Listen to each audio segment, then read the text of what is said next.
Oke, kita masih bahas untuk minggu-minggu ini untuk P3K ya. Kisi-kisi seleksi P3K 2021, kita menuju ke part 3 untuk kompetensi manajerial. Kita kasih bonus untuk kompetensi sosiokultural. Nomor 1 teman-teman, ini semua soal-soalnya kita harus melakukan analisis. Cara jawabnya bagaimana, kalian harus benar-benar paham, teman-teman semua harus benar-benar paham tentang peraturan pemerintah, Permen Pan RB ya, peraturan Menteri Pan RB nomor 38 tahun 2017 tentang standar ASN ya, standar kompetensi untuk ASN.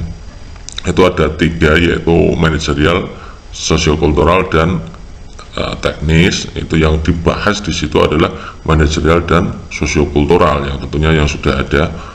Itu kalian harus benar-benar paham bagaimana indikatornya, bagaimana levelnya. Kita kasih contoh ini nomor 1 teman-teman. Di kantor Anda menemukan beberapa inventaris kantor yang rusak dan hanya Anda yang mengetahuinya. Bagaimana sikap Anda? Nah teman-teman, kita analisis dulu ini cirinya soal nomor 1 itu apa. Ini ternyata, ini kan pada soal di nomor 1 ini menggambarkan bahwa ini menguji integritas Anda. Bagaimana kalau Anda melihat bahwa barang-barang inventaris kantor itu ada yang rusak, Anda yang mengetahuinya, Anda harus bagaimana? Anda jujur apa tidak? Anda mau mengatakan apa tidak? Anda mau menyampaikan ini apa tidak, gitu ya intinya ya. Berarti ini masuknya di integritas Anda. Ya, bagaimana Anda bertindak sesuai aturan, bagaimana kejujuran Anda, itu masuknya di sini. Termasuk di sini Anda diuji dengan integritas.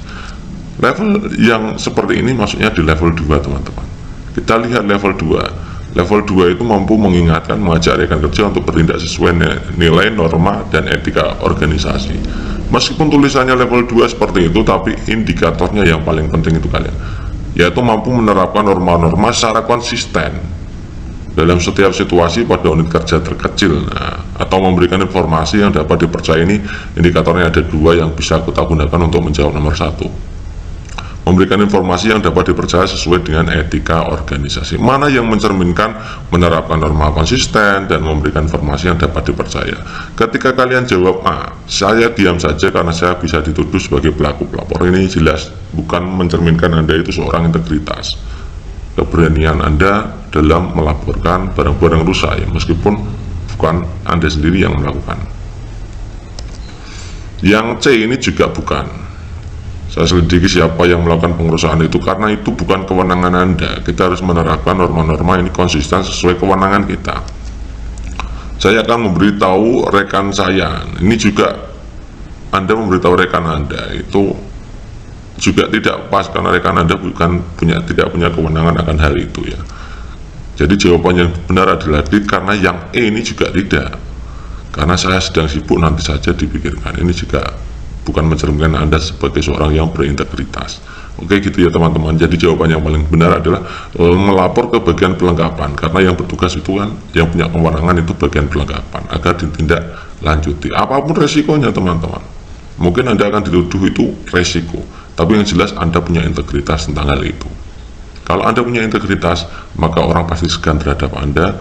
Bagian perlengkapan pun juga akan menyadari bahwa orang yang melaporkan itu belum tentu, tidak mungkin berpikiran untuk dituduh sedemikian.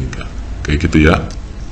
Nomor 2 teman-teman, demi kelancaran acara esok hari, divisi saya diminta kerja lembur, padahal saya sudah berjanji untuk mengantar ibu saya ke dokter, yang seharusnya saya lakukan. Ini kalian itu akan dibenturkan dengan 2 situasi khusus. 1, Anda sebagai seorang pekerja itu harus mampu bekerja sama dalam satu kelompok, ini memikirkan tentang pekerjaan Anda. Yang kedua, Anda punya janji. Lah janji ini masuknya di integritas teman-teman.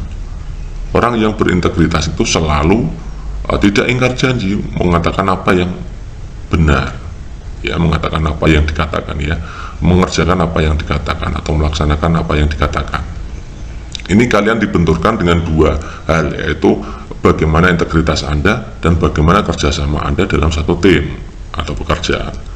Nah, pada integritas itu levelnya 1, mampu bertindak sesuai nilai norma etika organisasi dalam kapasitas pribadi. ini bertingkah laku sesuai dengan perkataan fakta. Kalau Anda berjanji, maka Anda harus menepati janji. Yang kedua, ini kerjasamanya pada level 1, yaitu partisipasi dalam kelompok. Ya, partisipasi dalam kelompok itu melaksanakan tugasnya sesuai dengan keputusan tim. Kalau tim ada acara, ya kita harus juga ikut. Mana yang memfasilitasi dua-duanya? Kalau kalian dibenturkan oleh dua hal seperti ini, maka mana yang bisa memfasilitasi dua-duanya? Ya gitu ya. Coba kita lihat opsi A, jelas pulang dan teman-teman tidak mengetahui, berarti hanya mementingkan tentang integritas, ya, memenuhi janji kepada ibu. Jadi yang kerjasama tidak diakomodir. Kemudian pulang lebih cepat dengan pura-pura sakit, ini juga tidak mengakomodir untuk kerjasama. Kemudian mencoba menghubungi ibu saya dan mengatakan saya akan sedikit terlambat. Ini yang dipentingkan kerjasamanya, tapi integritasnya orang sudah berjanji, ya. Kemudian lembur sampai pekerjaan selesai, ini juga yang diutamakan kerjasamanya, integritasnya tidak. Yang meminta izin kepada atasan untuk mengantar ibu saya sebentar, lalu kembali. Nah, ini dua-duanya tercover, teman-teman. Ya, integritas dan kerjasamanya dua-duanya tercover. Oke, gitu jawabannya, jadi yang E. Nomor selanjutnya, saat Anda dituduh dan dimarahi oleh atasan, sedangkan hal tersebut tidak sesuai dengan keadaan sebenarnya, yang akan Anda lakukan adalah, apakah A, menanggapi pertanyaan dari siapapun tentang isu-isu tersebut, apakah B, saya akan berusaha menemukan penyebar isu itu dan membuat perhitungan dengannya, apakah C, saya akan membiarkan saja karena nanti juga akan hilang dengan sendirinya, apakah D, berusaha menjelaskan keadaannya sebenarnya, apakah E, meminta pertimbangan teman dekat. Nah teman-teman, untuk soal seperti ini yang menjadi fokus ini adalah bahwa ada isu, teman-teman, bahwa ada isu bahwa Anda itu melakukan kesalahan, sehingga Anda nanti kemudian dituduh dan dimarahi oleh atasan Anda. Bagaimana Anda mengkomunikasikan masalah ini yang paling penting. Maka ini masuknya di komunikasi. Bagaimana respon Anda jika dihadapkan pada satu isu, bagaimana cara Anda melakukan klarifikasi, ini yang paling penting, teman-teman. Jadi masuknya level 3 itu berkomunikasi secara asertif, terampil berkomunikasi lisan, dan selanjutnya menyampaikan informasi yang sensitif, rumit, kompleks. Ini kan Anda dituduh, maka Anda harus menyampaikan informasi meskipun itu rumit. Nah, ini Anda harus terampil nih ya. Indikatornya menyampaikan suatu informasi yang sensitif atau rumit dengan cara penyampaian kondisi yang tepat, sehingga dapat dipahami dan diterima oleh pihak lain. Ya. Kita lihat coba teman-teman, menanggapi pertanyaan dari siapapun tentang isu-isu tersebut. Nah ini tidak perlu, teman-teman. Yang menanggapi pertanyaan dari siapapun, ini kan ya tidak pas ini ya. Kemudian saya akan berusaha menemukan penyebar isu itu untuk membuat perhitungan dengannya. Ini juga bukan. Saya akan membiarkan saja karena nanti akan hilang dengan sendirinya. Ini berarti bukan wujud Anda melakukan klarifikasi. Yang berusaha menjelaskan keadaan yang sebenarnya, ini Anda melakukan klarifikasi. Kalau Anda dituduh, Anda lakukan klarifikasi. Kalau Anda dimarahi, ya tetap lakukan klarifikasi, ya tetap diterima dan tetap lakukan klarifikasi. Kemudian meminta pertimbangan teman dekat, ini juga tidak menyelesaikan masalah ya.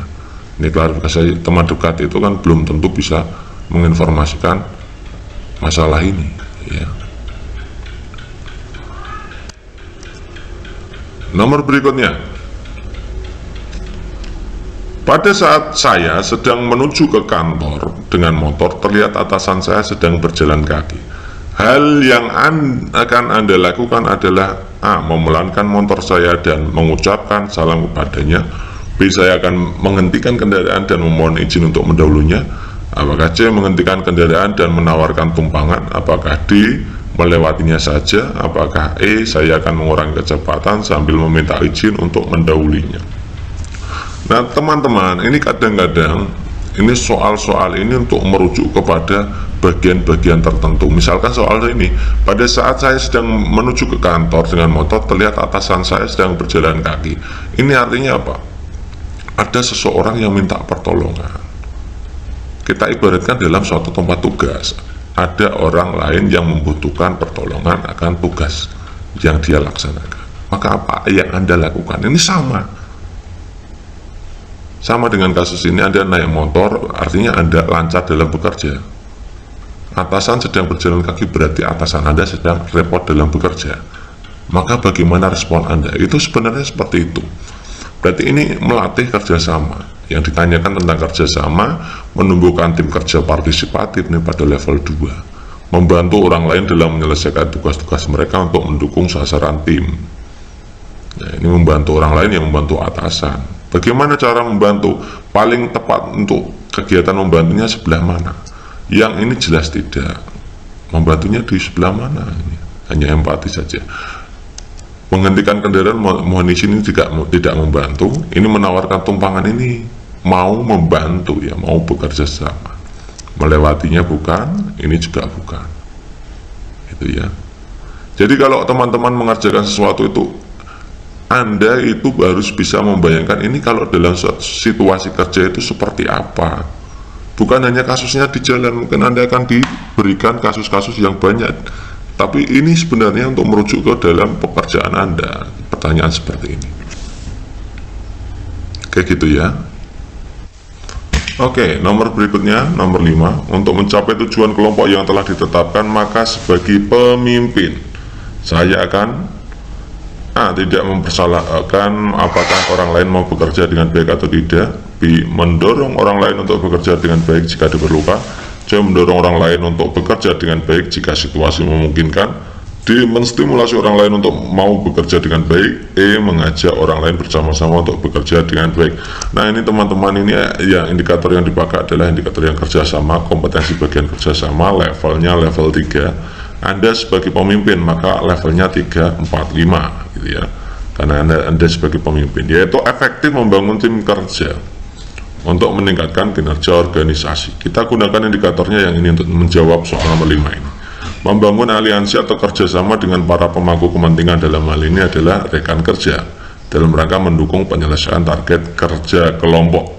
Mana yang mencerminkan ada upaya dari pemimpin untuk membangun kerjasama dengan rekan-rekan kerja yang lain. Yang jelas yang ini kurang karena tidak mempermasalahkan, yang ini jika diperlukan, artinya itu masih setengah-setengah ya. Ini juga setengah-setengah. Kemudian menstimulasi orang lain untuk mau bekerja dengan baik, ini jawabannya kalau tidak D ya E.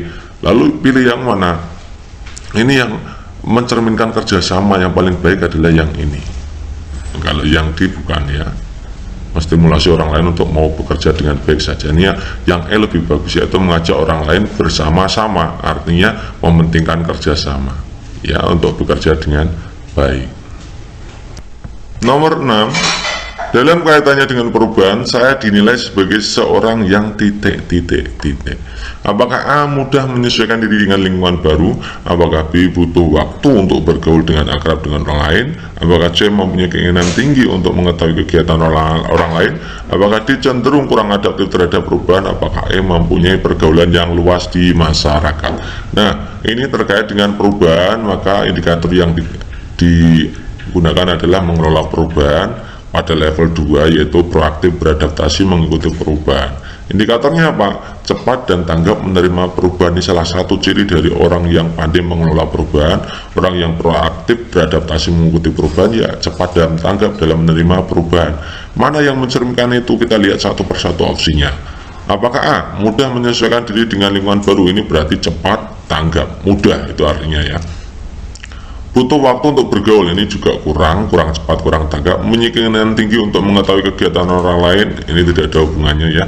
Kemudian cenderung kurang adaptif, ini juga bukan. Mempunyai pergaulan yang tidak luas berarti ini bukan orang yang mudah beradaptasi ya, tentunya itu. Jadi jawaban yang paling tepat adalah yang A. Nomor 7. Dilan adalah ketua organisasi yang baru dilantik. Dia belum lama bergabung dengan organisasi, namun karena dia luas dan mudah bergaul, akhirnya dia menjadi ketua.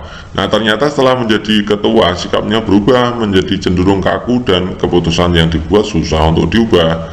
Jadi Anda menjadi anggota organisasi tersebut, apa yang akan Anda lakukan? Ya. Apakah A. mengajak teman-teman lain untuk memberikan masukan Dilan sehingga kelompok yang solid tidak pecah? Apakah B. mengajak Dilan berdialog? Apakah C meminta Dilan untuk tidak bersikap otoriter di forum formal sehingga menjadi kesepakatan bersama? Apakah D membentuk kelompok untuk menentang kebijakan yang dibuat oleh Dilan agar dia tahu kesalahan yang telah diperbuat? Apakah E membiarkan saja, nanti juga Dilan sadar sendiri? Coba kita lihat, ini adalah yang dipentingkan adalah aspek kerjasama, efektif membangun tim kerja. Nah, ini mengupayakan pengambilan keputusan itu berdasarkan usul-usulan anggota tim. Jadi ada keterlibatan tim, kemudian upaya menyelesaikan pekerjaan yang menjadi target kinerja kelompok. Ini yang paling penting itu. Kita lihat opsi yang E, membiarkan saja nanti juga.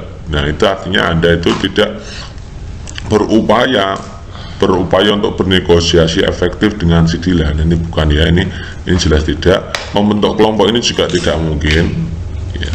Meminta Dilan untuk tidak bersikap otoriter di forum formal, ini juga tidak mencerminkan itu ya. Ini kan bernegosiasi efektif, bagaimana cara bernegosiasi efektif, namun juga mengutamakan tentang pengambilan keputusannya berdasarkan usul-usulan anggota. Kemudian mengajak Dilan untuk berdialog empat mata, oke, good. Kemudian mengajak teman-teman lain untuk memberikan masukan ke Dilan sehingga kelompok yang solid tidak pecah. Nah, ini selain Anda sendiri, Anda juga mengajak teman-teman untuk saling menasihati kepada si ketua ini. Jadi ini melibatkan dua-duanya ini ya. Kalau yang ini hanya melibatkan Anda dan Dilan saja, tapi teman-teman juga tidak ikut terlibat dalam penyelesaian kasus ini. Jadi yang melibatkan itu yang A. Kemudian nomor 8, ketika saya menjadi panitia kegiatan sekolah, saya akan menggalang dana dengan cara, apakah A menggerakkan teman-teman untuk mencari dana, B mencari sponsor pendukung keberhasilan acara, apakah mengajukan proposal kegiatan sekolah, apakah menghubungi sponsor yang sudah saya kenal, apakah E meminta sumbangan pada orang tua. Nah, ini ketika Anda menjadi ketua panitia, itu artinya Anda akan diuji aspek jadi panitia, itu kerjasamanya akan diuji. Levelnya 3, efektif membangun tim kerja, membangun aliansi kerjasama dengan para pemangku kepentingan. Ini maksudnya adalah karena Anda itu menjadi panitia, maka Anda harus bekerja sama dengan anggota panitia yang lain untuk melaksanakan itu. Mana yang mencerminkan? Yang ini jelas meminta sumbangan pada orang tua, berarti Anda bekerja sendiri kan. Menjadi panitia itu kan harus kerja sama ya. Kemudian ini juga bukan, ya, mengajukan proposal kegiatan sekolah ini juga bagus sebenarnya, tapi ini semuanya hanya melibatkan Anda sendiri. Mencari sponsor ini juga bukan, ini juga melibatkan Anda sendiri. Teman yang lain mana yang tidak dilibatkan, ini yang jelas yang dilibatkan gitu ya. Jadi ketika Anda menjadi panitia, itu berarti Anda harus mampu bekerja sama dengan anggota panitia yang lain. Next, untuk nomor 9, jika jadwal yang biasa Anda lakukan diubah, apa yang akan Anda lakukan?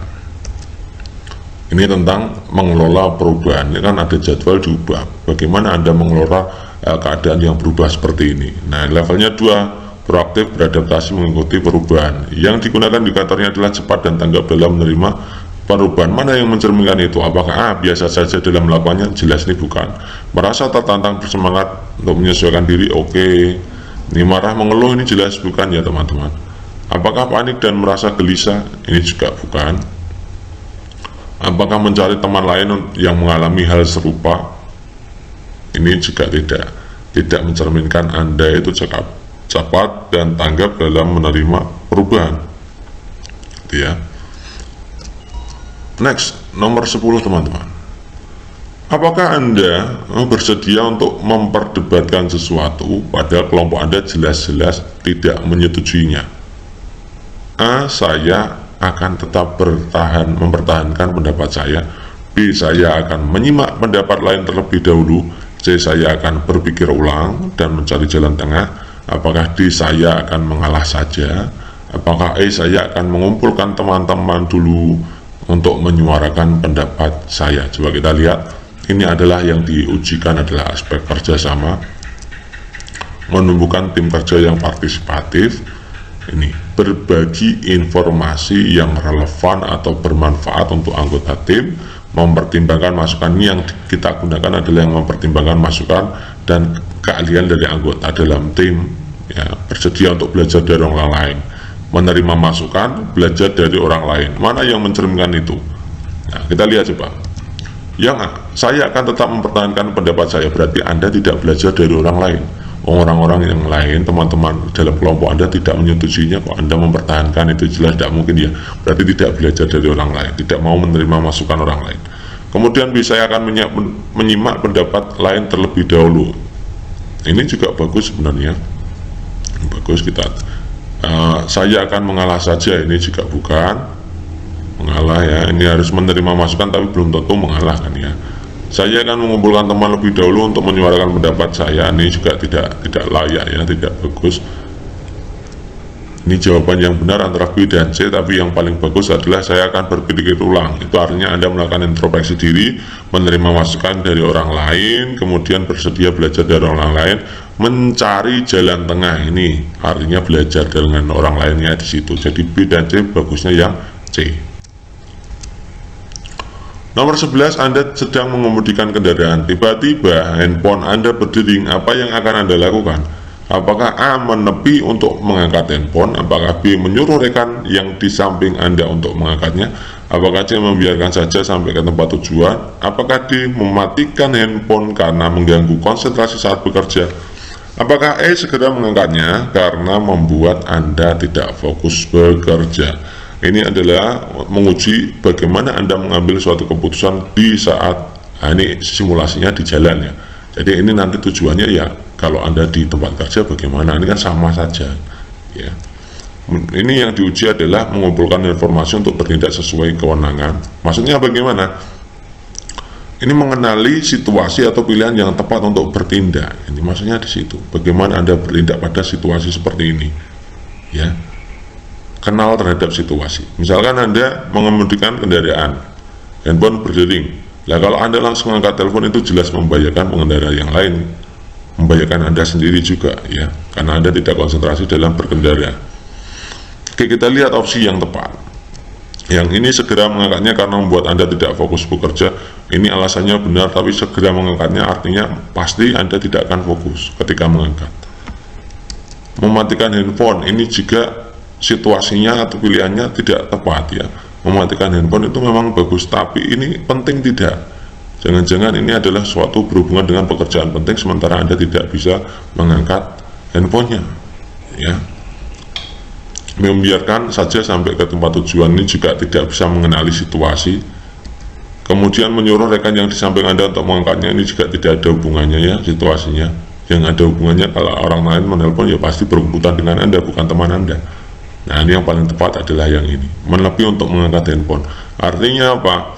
Anda tahu bahwa kalau menepi itu aman ya, aman. Terus mengangkat telepon itu berarti Anda itu juga melaksanakan apa itu namanya, mungkin Anda akan mengenali bahwa itu adalah dari bos Anda atau terkait pekerjaan Anda yang sangat urgent gitu ya.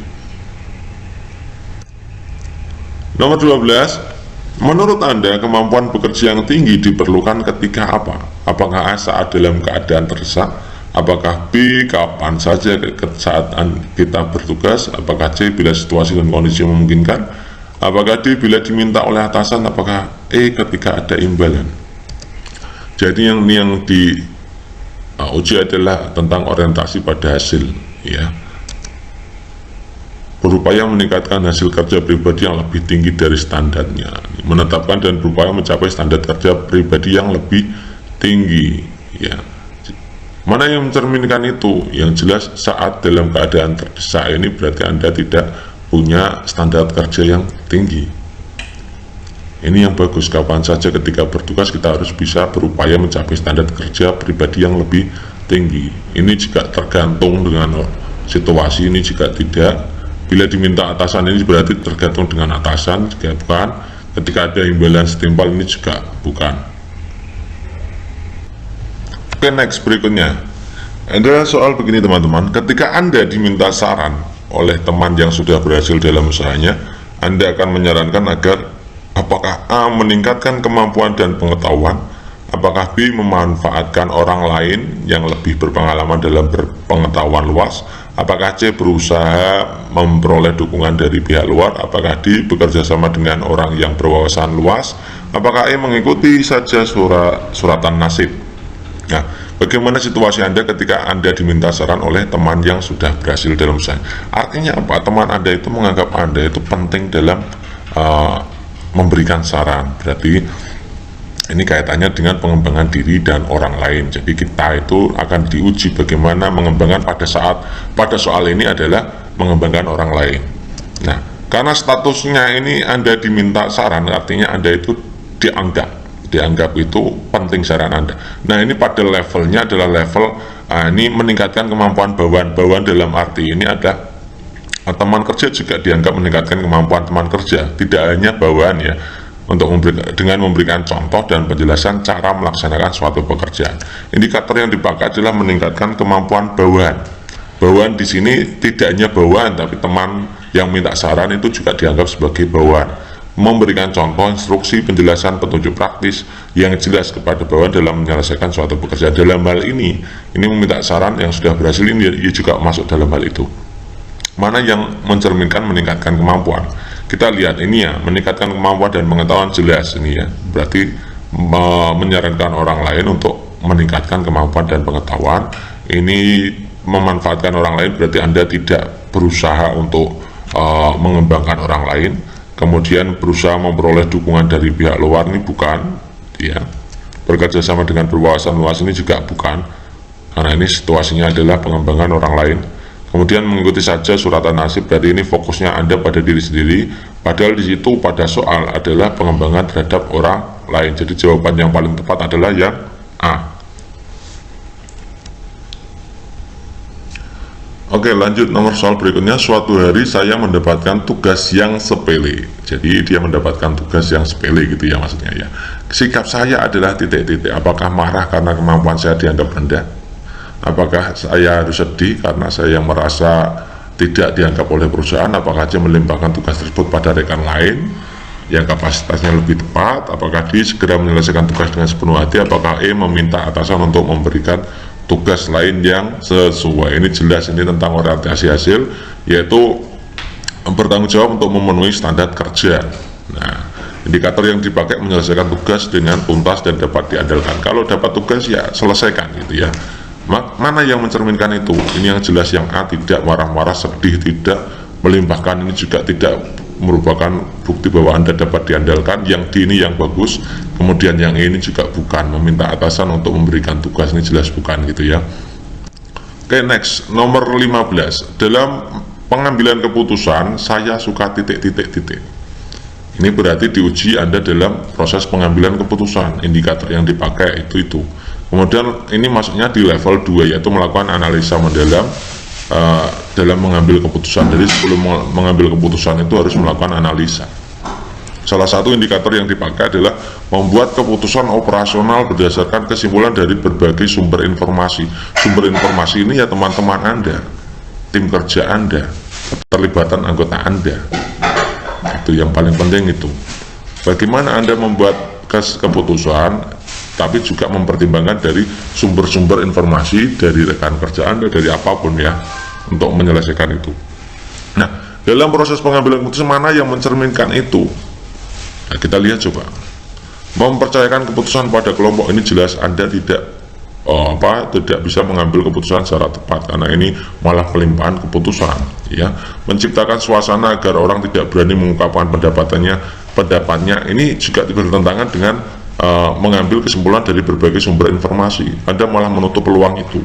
Kemudian mengusahakan agar pendapat saya diterima, ini juga bukan ya. Harus bisa mengambil kesimpulan dari berbagai sumber informasi. Mengambil alih proses pengambilan ini cenderung otoriter, yang ini ada keterlibatan ini. Jadi Anda itu mengambil keputusan, tapi juga mengambil keputusan berdasarkan berbagai sumber, termasuk keterlibatan teman Anda itu ya. Next, nomor 16. Teman kantor saya memberikan saya hadiah ulang tahun yang saya tidak sukai. Sikap saya adalah, ini sosiokultural teman-teman. Levelnya aktif mengembangkan sikap menghargai, menekankan persamaan dan persatuan. Ini membangun hubungan baik. Nah, termasuk membangun hubungan baik. memberikan hadiah, bagaimana sikap Anda, bagaimana Anda dalam menjalin hubungan baik dengan teman kantor Anda, meskipun teman kantor Anda itu memberikan hadiah yang tidak Anda sukai. Mana yang mencerminkan kegiatan yang membangun hubungan baik terhadap teman. Memberikan hadiah tersebut kepada orang lain, ini berarti Anda tidak menghargai pemberian teman. Menyimpan, tidak menyentuhnya, ini juga bukan wujud menghargai. Menggunakan, menyenangkannya, ini kan harusnya menggunakan, ya tidak hanya bertujuan untuk menyenangkannya, tapi juga harus dipakai ya. Menyimpan sebagai kenang-kenangan juga tidak bagus. Yang paling bagus adalah ini, menggunakan untuk keperluan. Ini wujud dari membangun hubungan baik antar individu gitu ya.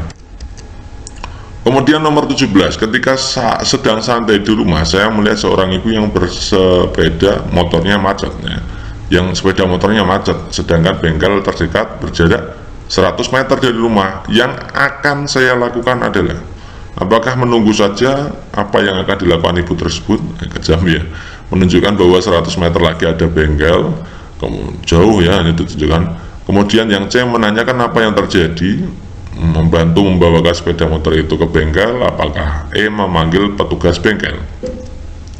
Ini juga terkait dengan sosiokultural, bagaimana Anda aktif mengembangkan saling menghargai, menekankan bersama dan persatuan. Ini fokusnya di persatuan teman-teman, saling membantu, yang menampilkan sikap yang peduli. Mana yang mencerminkan sikap paling peduli yang mana? Kalau yang ini menunggu saja berarti Anda tidak peduli. Ini menanyakan apa yang terjadi, ini juga kurang peduli. Menunjukkan bahwa 100 meter lagi ada bengkel, ini kurang peduli juga. Memanggil petugas bengkel ini tidak mungkin ya. Tidak mungkin. Yang paling bagus adalah membantu membawakan sepeda motor itu ke bengkel. Ini sikap, perilaku sikap Anda dalam bersosial, dalam berperilaku dengan kepedulian. Next, nomor berikutnya, ada studi kasus teman-teman. Melia dan ketiga rekannya diberi tugas mendadak dari atasan dan harus diselesaikan pada waktu 2 hari. Nah, pada saat deadline, ia sebenarnya sudah bisa mengumpulkan pekerjaannya kepada atasan karena sudah selesai, namun ketiga rekannya belum menyelesaikan tugasnya sehingga membuat Melia ragu untuk mengumpulkan tugasnya. Apa yang harus Melia lakukan? Apakah A segera menyerahkan pekerjaannya tanpa bergabung dengan rekan yang lain? Apakah B lebih baik menunggu rekan kerja lain untuk menghindari anggapan tidak setia kawan? Apakah C menunggu rekan kerja lain baru menyerahkan pekerjaan agar terlihat kompak? Apakah D segera menyelesaikan pekerjaan sekaligus melaporkan bahwa rekan kerja belum menyelesaikan pekerjaan? Apakah E menunggu rekan kerja karena jika tidak selesai sebaiknya melihat juga tidak menyelesaikan? Ini yang diuji adalah orientasi pada hasil. Levelnya 1, ini bertanggung jawab untuk memenuhi standar kerja. Artinya apa? Menyelesaikan tugas dengan tuntas dan dapat diandalkan. Mana yang mencerminkan penyelesaian tugas yang tuntas dan dapat diandalkan? Coba ini, menunggu rekan kerja, ini berarti ya kalau dikasih waktu 2 hari ya selesaikan, ya tidak usah nunggu ya. Ini juga tidak menunggu rekan kerja lain baru menyerahkan pekerjaan terlihat kompak, ini juga tidak ya. Ini segera menyerahkan sekaligus melaporkan bahwa ini malah nanti jadi tidak enak sama rekan kerja ya. Jadi ya, jawaban yang paling tepat adalah yang ini ya, karena ini yang memberi tugas adalah atasan. Pekerjaannya beda-beda, bukan pekerjaan tim, gitu ya. Kalau pekerjaan tim maka harus diselesaikan bersama-sama. Berikutnya, next, nomor 19, yaitu suatu hari atasan Anda sedang meninggalkan kantor lebih awal karena ada urusan mendadak dan Anda diminta untuk mengawasi pegawai lain karena atasan Anda mendapat laporan bahwa banyak karyawan yang sering terlambat dan pulang kantor lebih cepat. Nah, saat atasan Anda pergi, ternyata Anda menemukan 2 pegawai yang datang terlambat, 3 orang pulang lebih awal. Apa yang akan Anda lakukan untuk mengatasi pegawai yang tidak disiplin tersebut? Nah, ini artinya Anda diberikan kewenangan. Bagaimana Anda menjelaskan sikap integritas Anda? Masuknya di level 2, mampu mengingatkan, mengajak rekan kerja bertindak sesuai nilai norma etika organisasi. Indikator yang dipakai adalah indikator yang nomor 1, 2.1 ya, mengingatkan rekan kerja untuk bertindak sesuai nilai norma etika organisasi dalam segala situasi dan kondisi, kemudian mengajak orang lain untuk bertindak sesuai etika dan kode etik ya. Ini pada posisi ini yang mencerminkan mengingatkan rekan kerja, juga mengajak rekan kerja, itu yang mana? Yang ini, mencatat pegawai yang tidak disiplin, dilaporkan kepada atasan, ini kurang ya. Kemudian diam saja juga tidak. Ini mengingatkan secara tidak formal, ini juga bukan mencerminkan Anda berintegritas. Kemudian menegur, mengatakan bahwa Anda akan mengatakan, ini juga tidak tepat. Nih, menegur, ini berani menegur karyawan tidak disiplin tersebut sesuai kewenangan. Ini artinya Anda itu mau mengajak orang lain untuk bertindak sesuai etika dan kode etik. Nomor 20, terkait pada suatu kesanggupan melakukan hal tertentu, pada umumnya saya akan A. dalam waktu yang sama melakukan berbagai kegiatan, B. hanya melakukan kegiatan yang relevan dengan kegiatan utama, C. melakukan kegiatan lain sekedar sebagai selingan, D. lebih banyak melakukan kegiatan lain yang baru, E. menolak kegiatan lain sebelum tugas terselesaikan. Ini soalnya adalah terkait dengan orientasi hasil. Bertanggung jawab untuk memenuhi standar kerja, artinya menyelesaikan tugas dengan tuntas dan dapat diandalkan. Mana yang mencerminkan tugas tuntas dan dapat diandalkan? Nih, melakukan kegiatan lain sekedar sebagai selingan, ini jelas bukan. Ini lebih banyak melakukan kegiatan baru, ini tidak mencerminkan tuntas. Hanya melakukan kegiatan yang relevan dengan kegiatan utama, ini juga bukan. Dalam waktu yang sama melakukan berbagai kegiatan, ini juga belum mencerminkan. Ini yang paling penting ada istilah menolak kegiatan lain sebelum tugas terselesaikan, berarti Anda itu orientasinya pada tugas tuntas dapat diandalkan ya. Nomor 21, Anda dan tim diberikan tugas baru oleh pimpinan, namun semua anggota tim belum memahami maksud dan cara mengerjakan tugas baru tersebut. Sikap Anda adalah A. Saya yakin bahwa para anggota tim juga dapat belajar sendiri untuk memahami cara penyelesaian tugas baru tersebut. B. Saya akan mempelajari tugas tersebut lalu membagi pengetahuan saya kepada orang lain, kepada anggota tim lain. C. Saya akan meminta bantuan rekan kerja yang paling pandai untuk mempelajari tugas-tugas tersebut kemudian menjelaskan pada semua anggota tim.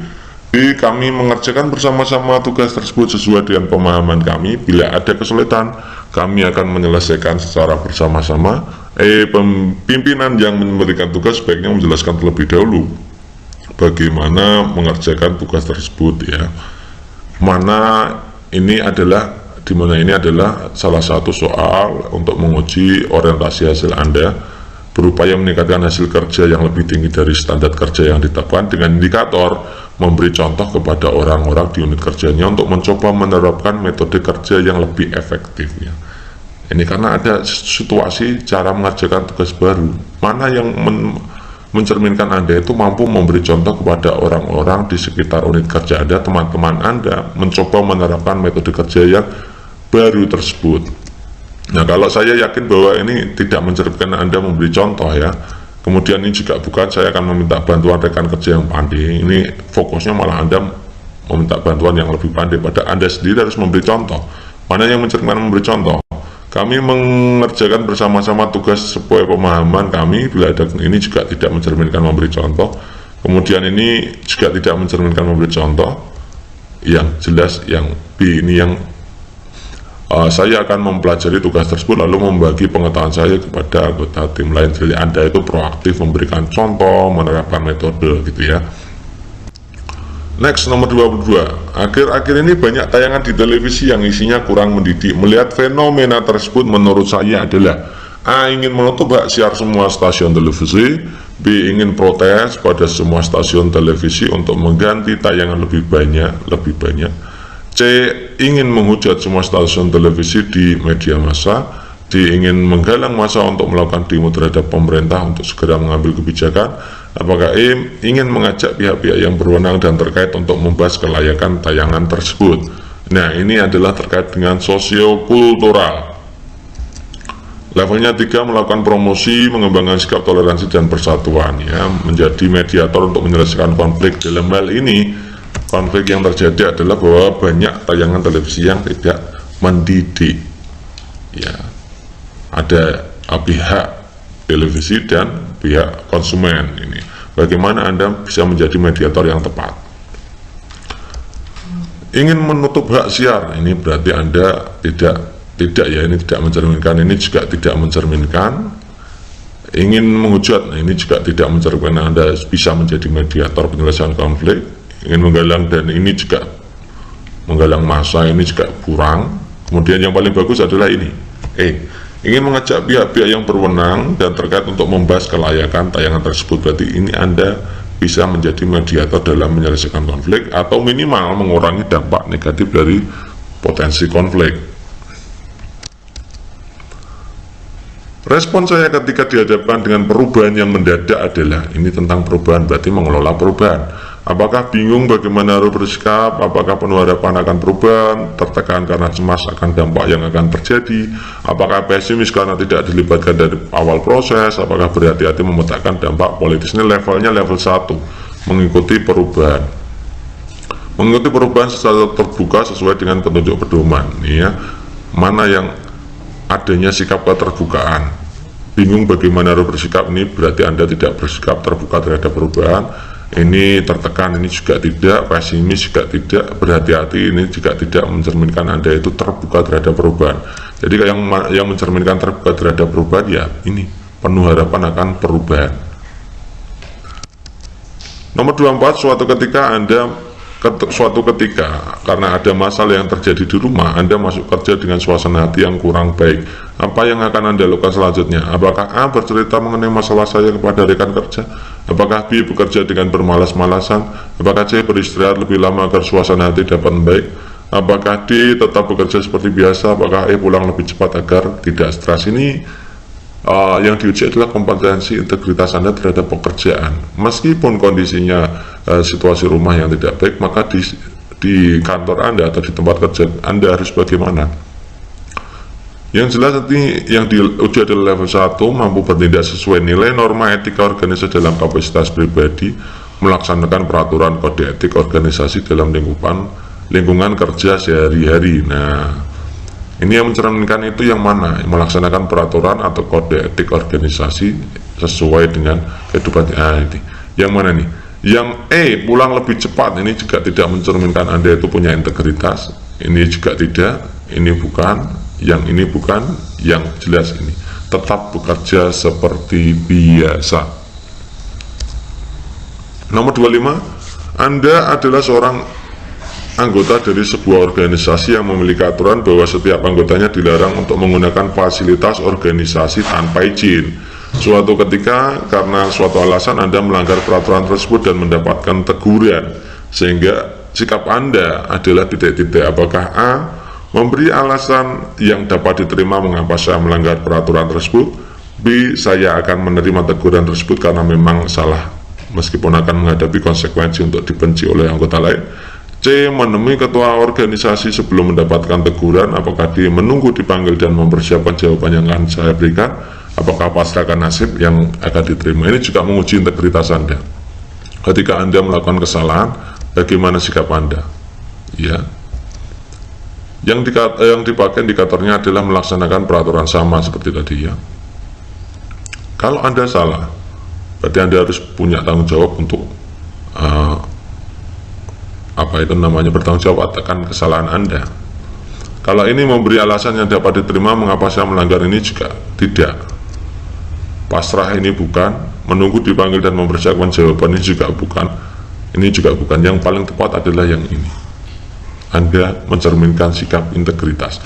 Kalau Anda salah, Anda mendapatkan teguran, Anda mau untuk ditegur, kemudian bersedia menghadapi konsekuensi untuk apa yang Anda langgar tersebut, meskipun konsekuensinya itu dibenci oleh anggota lain.